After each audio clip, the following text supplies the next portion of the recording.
Iya, Bu. Alhamdulillah semuanya hadir ya. Sebelum masuk pembelajaran pada hari ini, Ibu mau mengetahui, Ibu mau mengatas terlebih dahulu apakah kalian paham apa yang Ibu jelaskan untuk menuju materi kita pada hari ini? Aku pendek tapi bermakna. Tokoku bisa satu, bisa dua. Biasanya masuk pada ujian bahasa. Siapakah aku? Ada yang bisa menebaknya?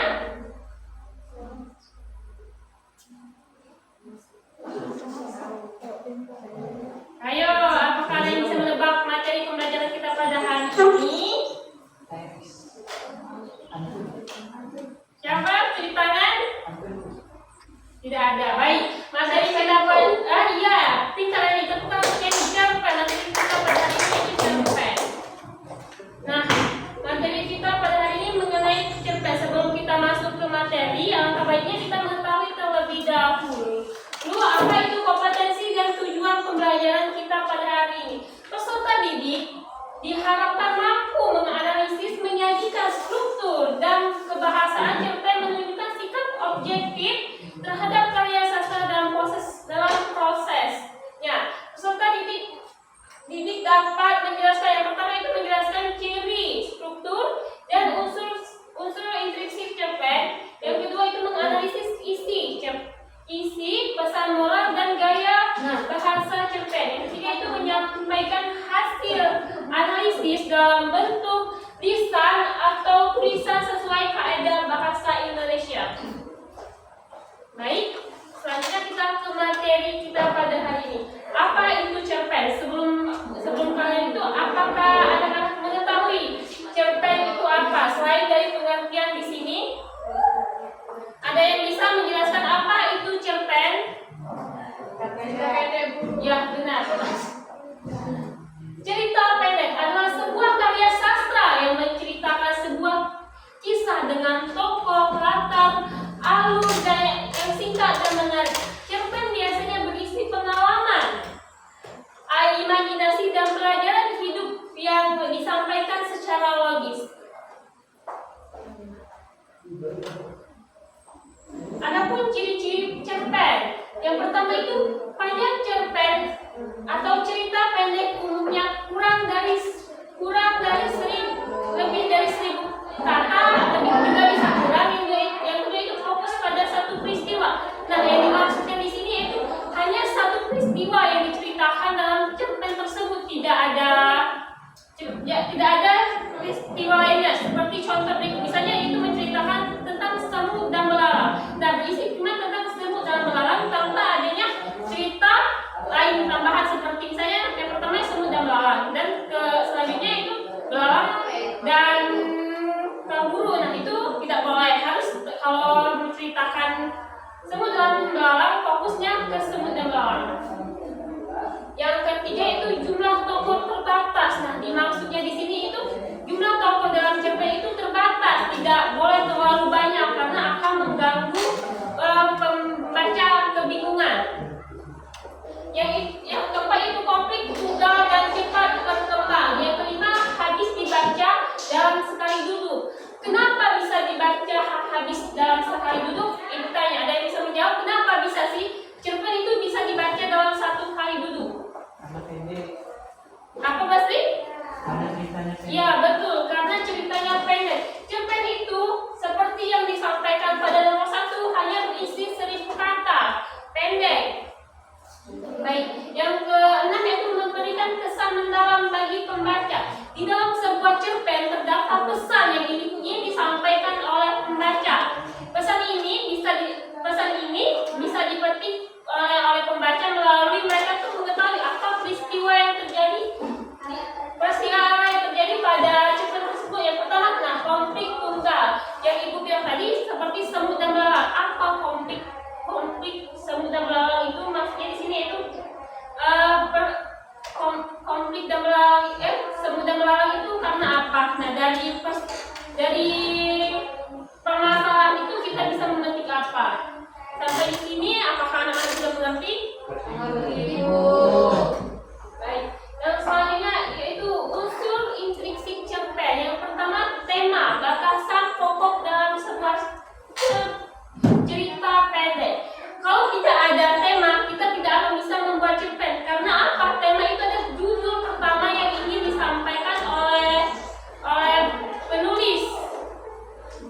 Yang kedua itu tokoh dan penokohan, pelaku dalam cerpen dan karakteristiknya. Apakah yang ada yang tahu tokoh dan penokohan dalam sebuah cerpen itu apa? Apakah ada yang bisa menjawabnya? Baik, kalau tidak ada tokoh dan penokohan dalam sebuah cerpen. Contohnya itu antagonis dan protagonis. Ada yang mengetahui apa itu antagonis dan protagonis?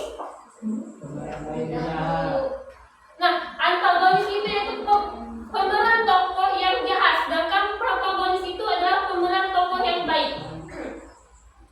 Yang ketiga yaitu alur atau plot. Yang dalam cerpen bisa maju, mundur, dan campuran. Yang keempat latar, tempat, waktu, dan suasana cerita pendek.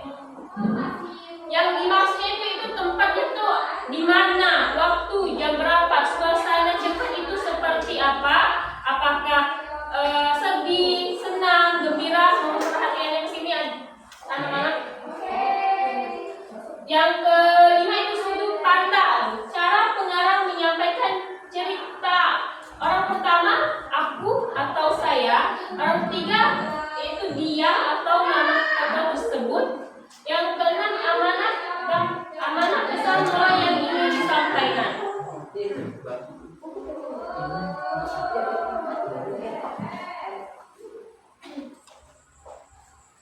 Baik, sampai sini apakah adik-adik ada yang bisa memahami apa yang saya sampaikan?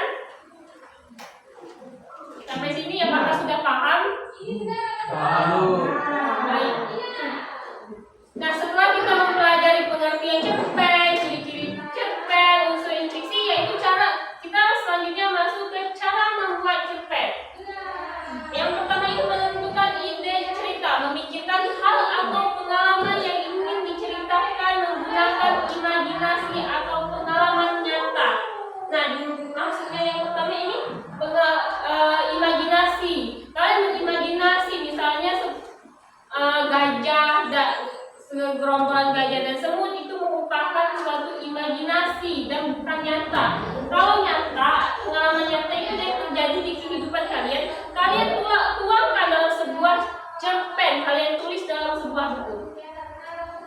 Yang kedua itu menyusun outline cerpen, membuat kerangka cerpen yang diisi tokoh utama, latar, masalah, dan penyelesaian. Yang maksudnya itu kalian menentukan berapa banyak tokoh dalam sebuah cerpen itu, latar, suasana yang terjadi dalam cerpen itu, masalah apa yang terjadi dalam sebuah cerpen itu, apa masalahnya. Yang ketiga itu penyelesaian dalam suatu permasalahan itu seperti apa. Yang ketiga itu menulis cerpen, mengembangkan outline menjadi kalimat dan paragraf yang diruntut dan menarik. Setelah menentukan ide cerita, menentukan tokoh utama, latar, masalah, dan penyelesaian, selanjutnya itu kalian menulisnya. Menulis kalimat yang telah kalian kerangka menjadi paragraf yang utuh dan menarik. Yang keempat itu membaca dan memperbaiki, memeriksa apakah sesuai dengan ejaan bahasa Indonesia. Yang kedua itu tata bahasanya dan kesinambungan cerita agar enak dibaca.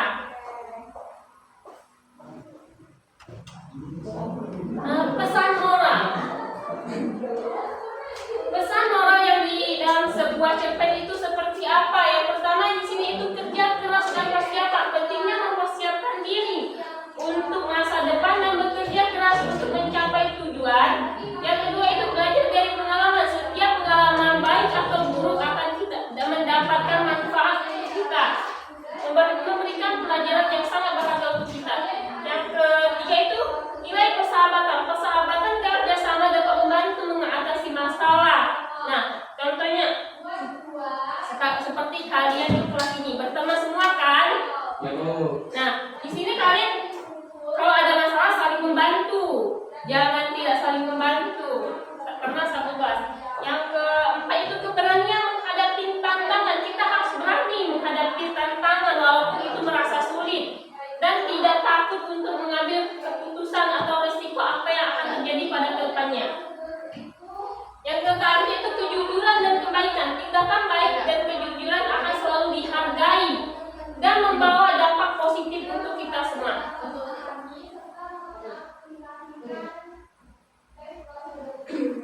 Baik, selanjutnya itu sesi tanya jawab, game dan diskusi. Sebelum kita memasuki hal ini, apakah anak-anak sudah paham tentang materi kita pada hari ini? Baik, apakah anak-anak ada yang ingin ditanyakan atau masih kebingungan tentang materi kita pada hari ini?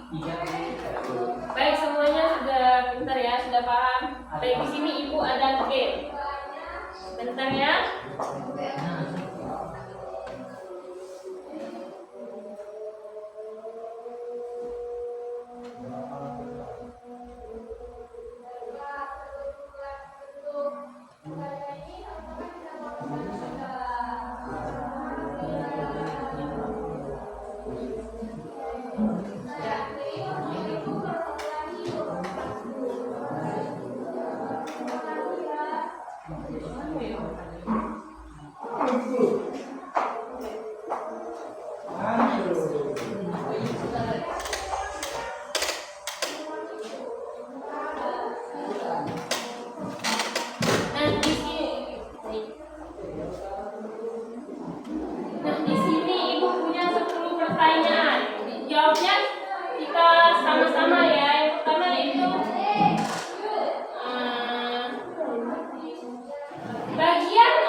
Cerpen disebut sebagai cerita pendek karena B. Kita lihat. Oke, betul, B. Soal ketiga. Alur maju adalah alur yang menceritakan peristiwa secara ayo apa? B. Coba kita lihat jawabannya. Ya, benar.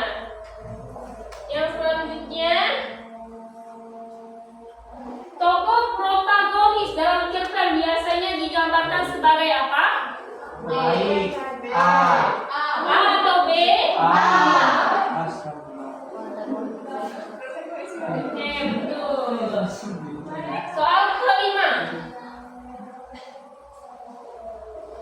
Amanat dalam cerpen adalah B. A atau B? A atau B? B. Ya, betul, B. Yang keenam.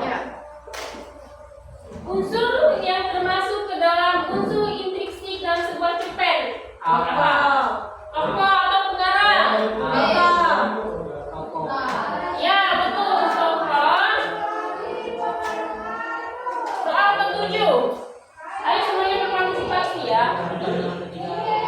Sudut pandang orang ketiga menggunakan kata ganti apa? B. Ya, betul. Selanjutnya soal ke-8. Kata ganti orang pertama dalam sudut pandang adalah aku. Ya, benar. Soal ke-9. Contoh latar tempat dalam cerpen adalah A atau B? Salah. Ya. Ke-10 yang terakhir Ibu minta ini untuk menjawabnya. Cerpen termasuk ke dalam jenis karya sastra apa? A.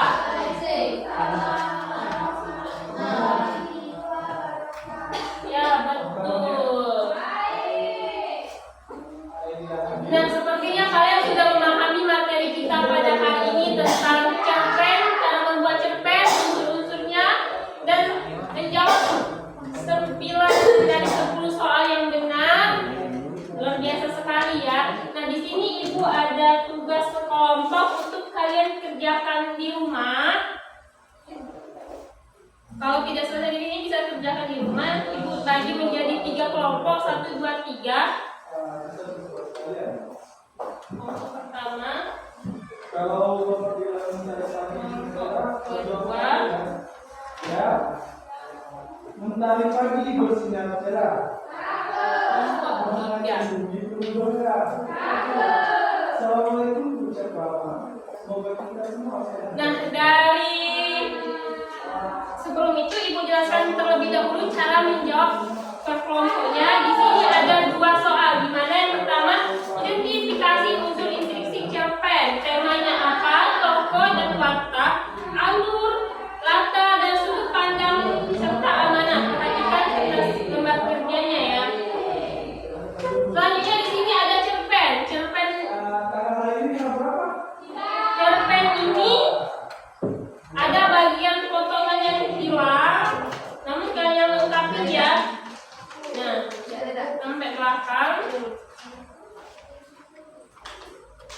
Baik, Pak sudah paham mengenai tugas kita, tugas kelompok kita? Alhamdulillah sudah paham semua ya. Demikianlah pembelajaran kita pada hari ini. Ibu akhiri. Sebelum itu Ibu kalau bisa menyimpulkan, siapa yang bisa menyimpulkan materi kita pada hari ini? Simpul. Ibu tunjuk ya. Coba Basri menyimpulkan materi kita pada hari ini. Silakan maju ke depan. Oh baik. Cerpen adalah singkatan dari cerita pendek yang dimana hanya terdiri dari 1000 kata Ya. dan memiliki satu permasalahan. Iya betul, itu dia. Cerpen berisi 1000 kata atau lebih dan tokohnya bisa 1 atau 2, bisa lebih dari 1 atau 2 orang. Demikianlah pembelajaran kita pada hari ini. Ketua kelas silakan memimpin doa untuk pulang. Baik teman-teman, sebelum kita menutup pelajaran hari ini, alangkah baiknya kita berdoa menurut kepercayaan dan masing-masing berdoa mulai. Berdoa selesai. Baik, demikian pembelajaran kita pada hari ini. Ibu akhiri. Assalamualaikum warahmatullahi wabarakatuh. Waalaikumsalam.